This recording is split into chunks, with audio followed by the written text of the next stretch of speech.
Assalamualaikum warahmatullahi wabarakatuh sana.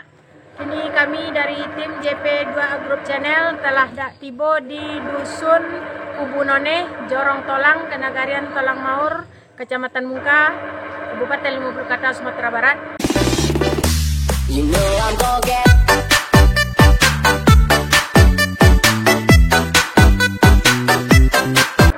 Kami dari tim JP2 Group Channel sekarang sedang mengeksplor pembuatan gambir atau pengampuan gambir secara modern dengan memakai alat listrik. Silakan ditonton terus sana. Jangan lupa like, komen, dan share di media yang sana punya. Let's go!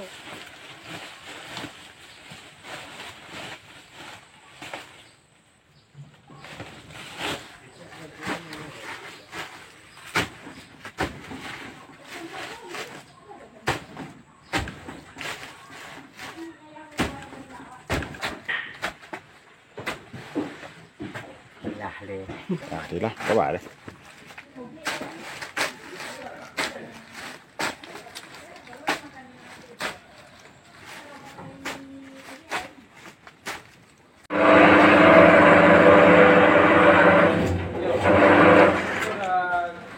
Apa nama yang injak-injak itu, Pak? Ini ketapang ini.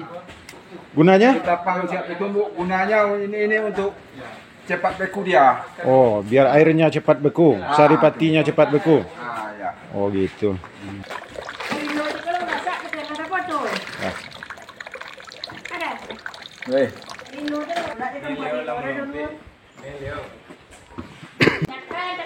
Tadi dimasukkan ke sini supaya apa ini, Pak? Supaya cepat bekunya. Oh, gitu. Oh, di sini proses pembekuan saripati gambir. Daun gambir, airnya. Mahal gambir, itu satu ini ada.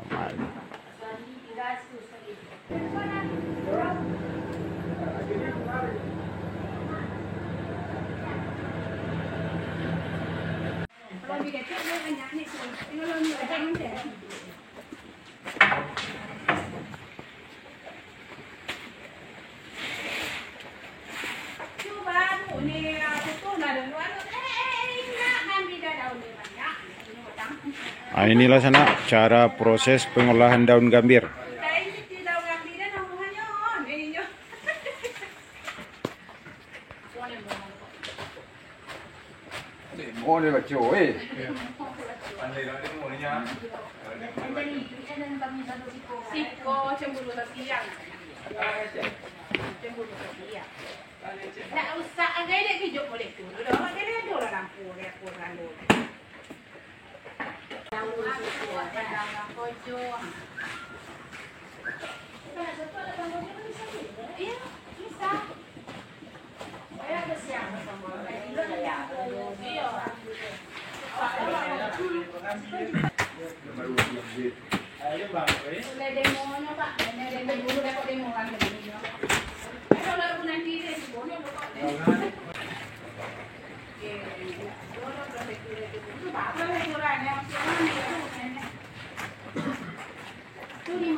inilah air saripatinya sana telah keluar. Asli Gambir, tidak ada campuran.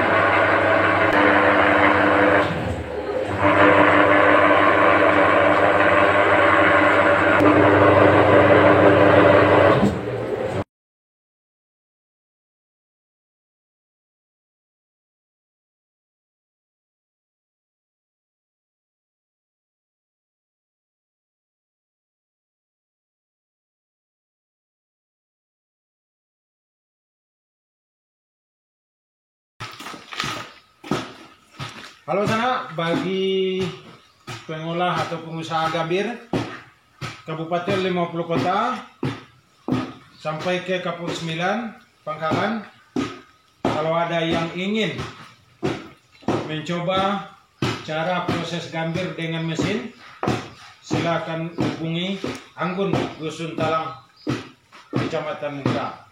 Alhamdulillah sana, kami dari tim JP2 Group telah selesai mengeksplor atau mereview bagaimana caranya memproduksi gambir secara modern dengan pemakaian alat listrik atau dengan mempunyai mesin. Mudah-mudahan sana dengan eksploran yang sekarang bertambah maju hendaknya ladang gambir kita, mata pencarian kita, dan ekonomi kita pada umumnya. Demikian sana. Assalamualaikum warahmatullahi wabarakatuh.